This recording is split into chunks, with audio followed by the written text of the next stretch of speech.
আজি আমি এক মানে বেশ গোটে ইন্টারেস্টিং সাংস্কৃতিক পর্ব বিষয়ে কথা হেবা পার্সি নববর্ষ।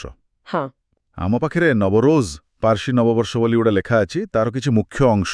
আচ্ছা আমার মতলব হেলা এর ভিতরে কথাটা কোণ সেটা টিকে বুঝিবা। হ্যাঁ ঠিক এহাকু তো নৌরোজ বা নুরুজ বি কহন্তি ব্যাং। একদম ঠিক কহিলে। এইটা হেলা পার্সি সম্প্রଦାୟ পাই ନୂଆ ବର୍ଷର ଆରମ୍ଭ। ଆଉ ଲେଖାରେ ଯୋଉଟା ମୋତେ ପ୍ରଥମେ ବହୁତ ଇଣ୍ଟରେଷ୍ଟିଂ ଲାଗିଲା ସେଇଟା ହେଲା ଏହାର ଶାହିନଶାହୀ କ୍ୟାଲେଣ୍ଡର ସହିତ ସମ୍ପର୍କ। ହଁ শাইন শাহী କ୍ୟାଲେଣ୍ଡର। ହଁ ଏଇଟା ଗୋଟେ ପାରମ୍ପରିକ ଜୋରାଷ୍ଟ୍ରିଆନ୍ କ୍ୟାଲେଣ୍ଡର, ମାନେ ସୌରବର୍ଷ ଉପରେ ତ ଆଧାରିତ, କିନ୍ତୁ ତାର ଗଣନା ପଦ୍ଧତି ଟିକେ କେମିତି କହିବା ଅଲଗା। ଆଚ୍ଛା, ଆଉ ଗୋଟେ କଥା ବି ଲେଖାରେ ବାରମ୍ବାର ଆସୁଛି ପରେ ବସନ୍ତ ବିଷୁବ, ସ୍ପ୍ରିଙ୍ଗ ଇକ୍ୱିନକ୍ସ। ହଁ ହଁ ତା ସହିତ ଏହାର ସମ୍ପର୍କ এটা কোণ খালি তারিখ ঠিক করিবা পাই না এହାର କିଛି ଆହୁରି ଗଭୀର କଥା ଅଛି? ମାନେ ଏମିତି ଖାଲି କୋଇନ୍ସିଡେନ୍ସ ପରି ତ ଲାଗୁନି। ନା ନା ଏଇଟା ଆଦୌ କୋଇନ୍ସିଡେନ୍ସ ନୁହେଁ। ଏଇଟା ତ ନବରୋଜର ମୂଳ କଥା, ମାନେ ତାର ଆତ୍ମା। ଓହୋ।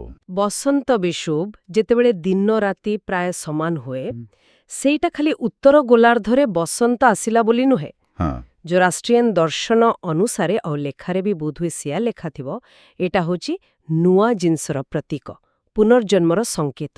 ଆଚ୍ଛା। ଯେମିତି ଅନ୍ଧାର ପରେ ଆଲୁଅ ଆସେ, ଶୀତ ପରେ ବସନ୍ତ ଆସେ, ସେମିତି ମାନେ ପୁରାପୁରି ଗୋଟେ ନୂଆ ଆରମ୍ଭର ମୁହୂର୍ତ୍ତ। ବାଃ, এটা ବହୁତ ଇଣ୍ଟରେଷ୍ଟିଂ। ତେବେ ଏଇ ଯୋଉ ନୂଆ ଆରମ୍ଭର କଥା କହିଲେ, ଏଇ ଭାବନାଟା ପାଳନରେ କେମିତି ଦେଖାଯାଏ? ଲେଖାରେ କିଛି ଏମିତି ଖାସ୍ ପରମ୍ପରା କିଛି କୁହାଯାଇଛି, ଯେମିତି ସେ ହଫସିନ୍ ଟେବୁଲ କଥା ମୁଁ ଶୁଣିଛି।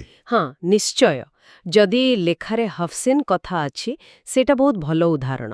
ଦେଖନ୍ତୁ, ହଫ୍ତ ମାନେ ହେଲା 7 ଆଉ ସିନ୍ ହେଲା ପାର୍ସୀ ଅକ୍ଷରମାଲାର ଗୋଟେ ଅକ୍ଷର। ହଁ ତ ଏଇ ଟେବୁଲ ଉପରେ 7ଟା ଜିନିଷ ରଖାଯାଏ ଯାହାର ନାଁ ସିନ୍ରୁ ଆରମ୍ଭ ହୁଏ, ଆଉ ପ୍ରତ୍ୟେକ ଜିନିଷର ଗୋଟେ ଗୋଟେ ଶୁଭ ମାନେ ଥାଏ ନୂଆ ବର୍ଷ ପାଇଁ। ଆଚ୍ଛା, ଯେମିତି ସବ୍ଜେ ମାନେ ଗଜା ହେଇଥିବା ଶସ୍ୟ, ସେଇଟା ପୁନର୍ଜନ୍ମ ପାଇଁ।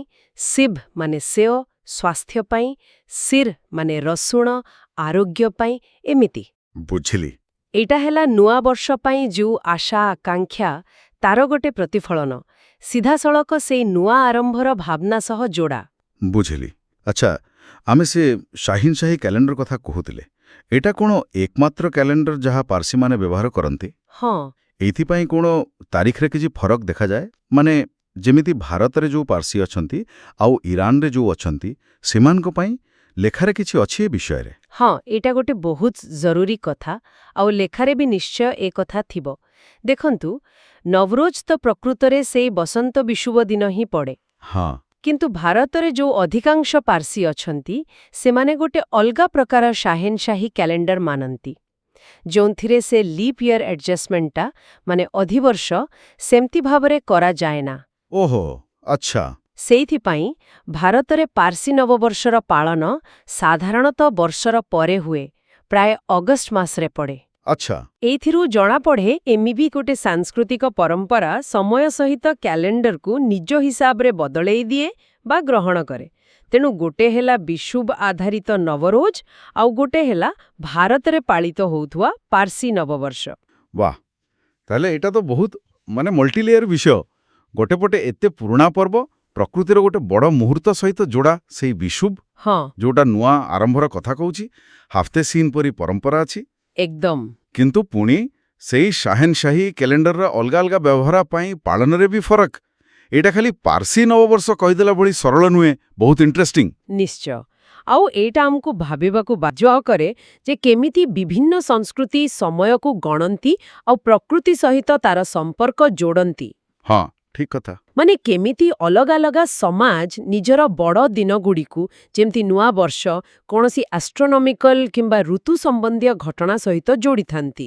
ଏଇ ଯୋଉ ନବରୋଜ ଆଉ ବସନ୍ତ ବିଷୁବ ଭିତରେ ସମ୍ପର୍କ ଅଛି, ଏଇଟାକୁ ଦେଖିଲେ ଏହା ଖାଲି କ୍ୟାଲେଣ୍ଡର କଥା ନୁହେଁ, ବରଂ ସାଂସ୍କୃତିକ ପରମ୍ପରା ଆଉ ଆଧ୍ୟାତ୍ମିକ ଚିନ୍ତାଧାରା ଗଢ଼ିବାରେ ପ୍ରକୃତିର ଭୂମିକା କେତେ ବେଶୀ ସେ କଥା ବି ଦେଖାଏ।